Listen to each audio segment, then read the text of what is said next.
ദൈവതിരുനാമത്തിന് മഹത്വം ഉണ്ടാകട്ടെ. കർത്താവായ യേശു ക്രിസ്തുവിൻ്റെ സ്നേഹം നിറഞ്ഞ നാമത്തിൽ എൻ്റെ പ്രിയപ്പെട്ട സഹോദരീ സഹോദരങ്ങൾക്ക് ക്രിസ്തു യേശുവിൽ എളിയ സ്നേഹവന്ദനം.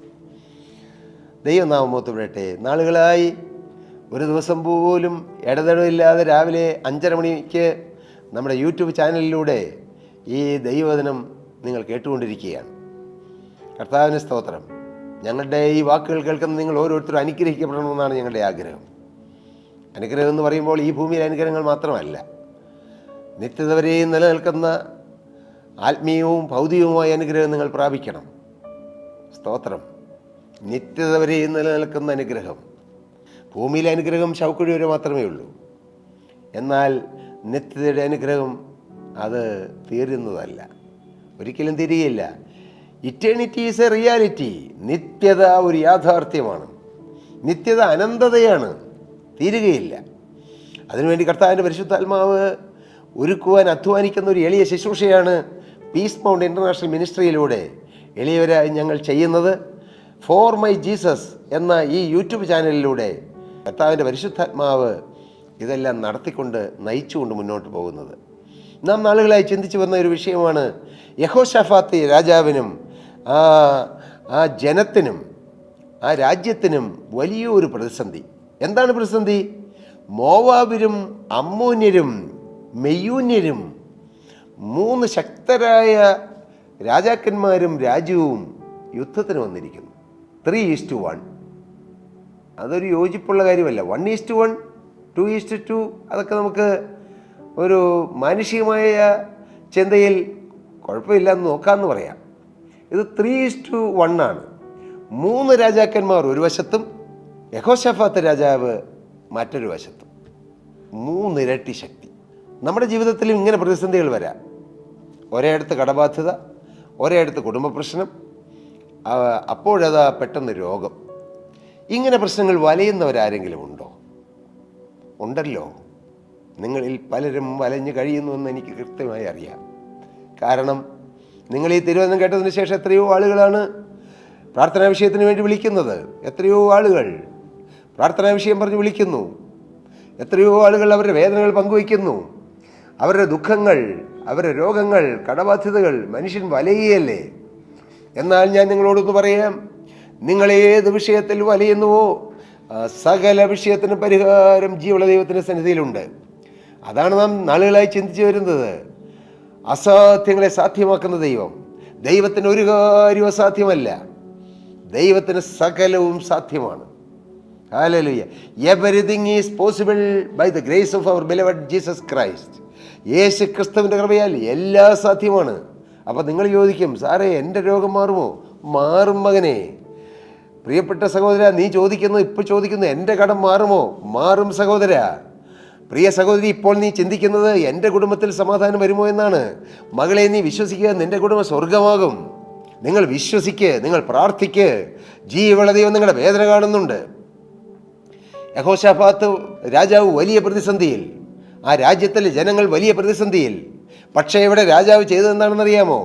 വലിയ പ്രതിസന്ധി വന്നപ്പോൾ വലിയ തീരുമാനമെടുത്തു. എന്താണ് വലിയ തീരുമാനം?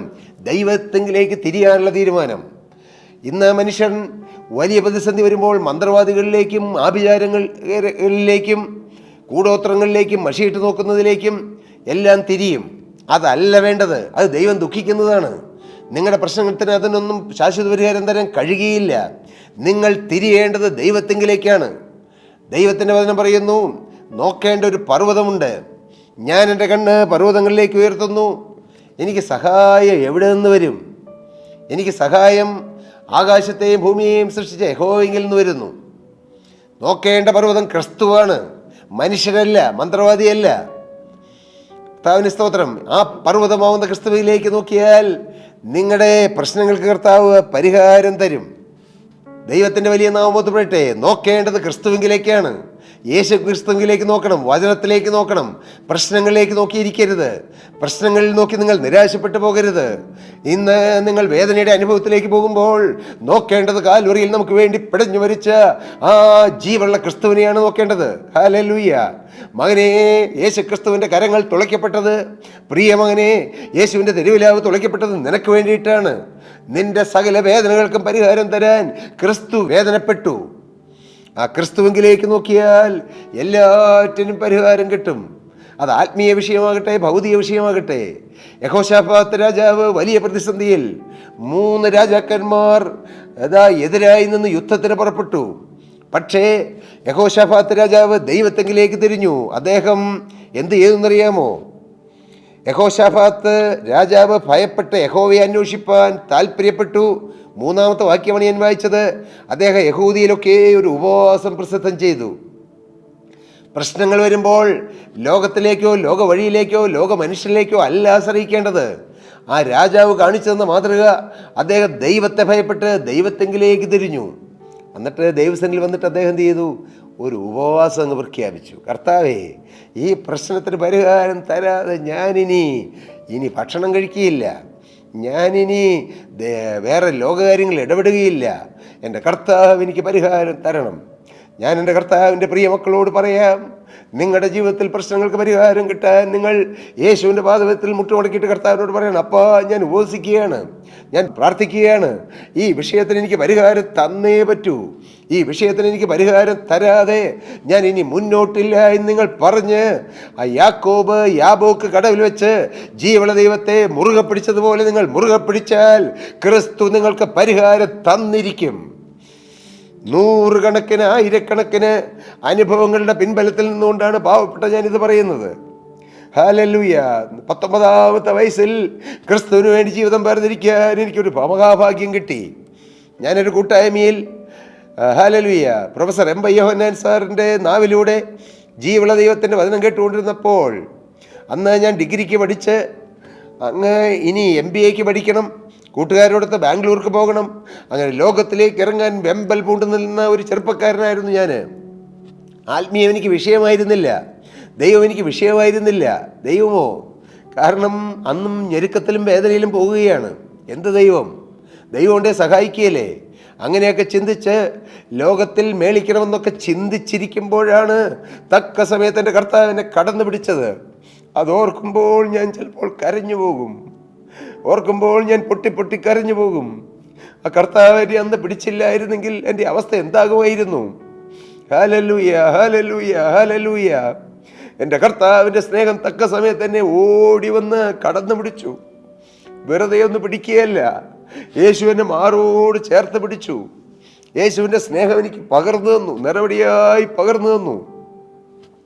അതിന്നും ഈ 56-ാമത്തെ വയസ്സിൽ ഞാനത് അനുഭവിക്കുന്നു പ്രിയരെ. Hallelujah, hallelujah. എൻ്റെ യേശു എന്നെ നടത്തിയ വഴികൾ ഓർത്താൽ ഞാൻ കരഞ്ഞു പോകും. ദുഃഖം കൊണ്ട് കരയുന്നതല്ല, നന്ദി കൊണ്ടുള്ള കരച്ചിലാണ്. നന്ദിയുണ്ട് എനിക്ക് എൻ്റെ കർത്താവിനോട്. തീർത്താൽ തീരാത്ത കടപ്പാടുണ്ട്. ഞാൻ ഈ യേശു ക്രിസ്തുവിൻ്റെ വേല ചെയ്യുന്നത്, ഒരു ദിവസം പോലും മുടങ്ങാതെ ദൈവത്തിൻ്റെ വചനം പറയുന്നത്, എൻ്റെ പ്രിയപ്പെട്ട ഭാര്യ പാട്ടുകൾ പാടുന്നതും ദൈവത്തിൻ്റെ വചനം പറയുന്നതും സാക്ഷ്യം പറയുന്നതും ഞങ്ങളാരും മനുഷ്യരാരും പ്രോത്സാഹനം തന്നിട്ടല്ല, ആരുടെയും പണം കണ്ടിട്ടുമല്ല. പലപ്പോഴും ദൈവവേല ചെയ്ത് ദൂരസ്ഥലങ്ങളിൽ പോകുമ്പോഴും ചെറിയ കവറുകൾ തരുമ്പോൾ പലപ്പോഴും ഞങ്ങൾ വാങ്ങാറില്ല. കാരണം നീട്ടിത്തരുന്ന ആ ചർച്ചിൻ്റെയോ വ്യക്തിയുടെയോ അവരുടെ ഭൗതിക അവസ്ഥ നോക്കുമ്പോൾ വളരെ ബലഹീനമാണെന്ന് കാണുമ്പോൾ പ്രാർത്ഥിച്ച് തിരിച്ചു കൊടുക്കുകയാണ്. പൈസയ്ക്ക് വേണ്ടിയിട്ടല്ല ശുശ്രൂഷ, ഫേമസ് ആകാനുമല്ല. എന്ത് ഫേമസ് ആകാൻ?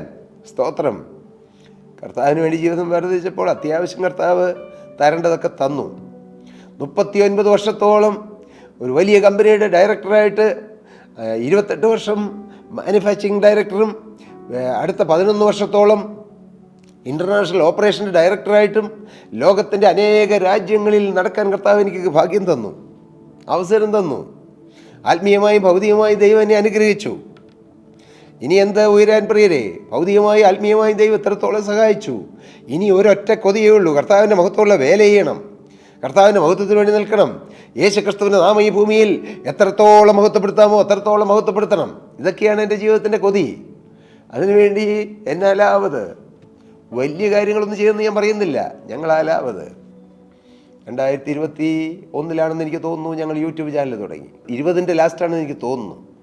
ഞാനൊന്നും ഓർക്കാറുന്നില്ല ഞാൻ എന്നാ തുടങ്ങിയെന്നോ എത്ര സബ്സ്ക്രൈബേഴ്സ് ഉണ്ടെന്നോ. അല്ലെങ്കിൽ സബ്സ്ക്രൈബേഴ്സ് കൂട്ടാറുള്ള ഒരു പരിപാടിയും ചെയ്യുന്നില്ല. എല്ലാം ഓർഗാനിക്കായിട്ടുള്ള സബ്സ്ക്രൈബേഴ്സാണ്. ഞാൻ കഴിഞ്ഞ ദിവസം നോക്കിയപ്പോൾ ആരോ ദൈവമക്കൾ പറഞ്ഞു 10,000-16,000 പേരായി സാറേ എന്ന് പറഞ്ഞു. പ്രിയപ്പെട്ടവരെ, ലോകത്തിൻ്റെ നാനാഭാഗങ്ങൾ ദൈവമക്കൾ വചനം കേൾക്കുന്നു, അനേകർ വിളിക്കുന്നു, അനേകർക്ക് വേണ്ടി ഞങ്ങൾ പ്രാർത്ഥിക്കുന്നു, പ്രാർത്ഥനയ്ക്ക് കർത്താവ് മറുപടി കൊടുക്കുന്നു, അനേകരുടെ രോഗം സൗഖ്യമാകുന്നു, അനേകരുടെ ബന്ധനങ്ങൾ അഴിയുന്നു, അനേകർക്ക് ആത്മീയമായ ചൈതന്യം കിട്ടുന്നു, അനേകരുടെ നിരാശകൾ മാറുന്നു, ഇൻട്രോവേർട്ടായിരുന്ന അനേകർ മുന്നോട്ട് വരുന്നു. ആത്മീയമായി ഇനി ഒരു പച്ച പിടിക്കുകയില്ലെന്ന് ചിന്തിച്ച്, ഒരു ശുശ്രൂഷ എനിക്കില്ല എന്ന് ചിന്തിച്ച്, ഇനി എന്ത് ശുശ്രൂഷയെന്ന് ചിന്തിച്ച് അനേകർ ശുശ്രൂഷ രംഗത്തേക്ക് മുന്നോട്ട് വരുന്നു. ഇതൊക്കെ കണ്ട് പാവപ്പെട്ട ഞങ്ങൾ മാറിയിരുന്ന് കർത്താവിനെ സ്തുതിക്കുന്നു, കർത്താവിന് നന്ദി പറയുന്നു. Hallelujah, hallelujah, hallelujah. ഞാനിങ്ങനെ പറഞ്ഞു പോയാൽ ഞാൻ എൻ്റെ അനുഭവം പറഞ്ഞാൽ പിന്നെ വചനത്തിലേക്ക് വരാൻ പറ്റിയില്ല. ഞാൻ വേറെ തലത്തിലേക്കായി പോകും. ഹല്ലേലൂയ. എൻ്റെ യേശു ജീവിക്കുന്നു. എൻ്റെ യേശു എന്നെ കരുതി, യേശു നിങ്ങളെയും കരുതും. എന്നെ ഉയർത്തി യേശു നിങ്ങളെ ഉയർത്തും.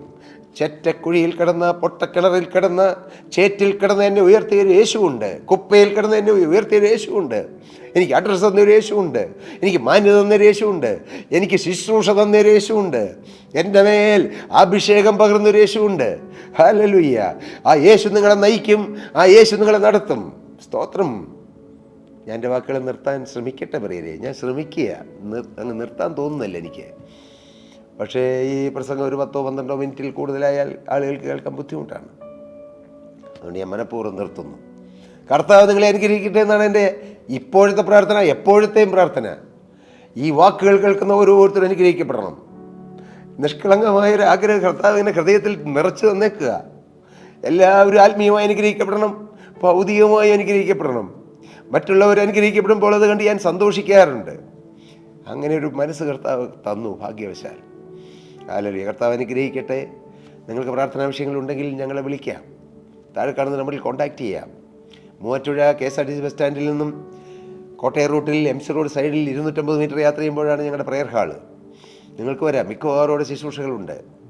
ഞങ്ങൾ സഭയെക്കുറിച്ചോ കൂട്ടായ്മകളെക്കുറിച്ചോ വ്യക്തികളെക്കുറിച്ചോ അല്ല സംസാരിക്കുന്നത്. ഹല്ലേലൂയ. കർത്താവിൻ്റെ സ്നേഹത്തെക്കുറിച്ച് മാത്രം, ക്രൂശിലെ രക്ഷയെക്കുറിച്ച് മാത്രം, നിത്യജീവനെക്കുറിച്ച് മാത്രം, സഹായിക്കുകയും സ്നേഹിക്കുകയും ചെയ്യുന്ന കർത്താവിനെക്കുറിച്ച് മാത്രമേ ഞങ്ങൾ പറയൂ. വചനത്തിൽ നിന്ന് മാത്രമേ ഞങ്ങൾ സംസാരിക്കൂ. കർത്താവ് നിങ്ങളെ അനുഗ്രഹിക്കട്ടെ. ദൈവനാമം മഹത്വപ്പെടട്ടെ. സ്തോത്രം.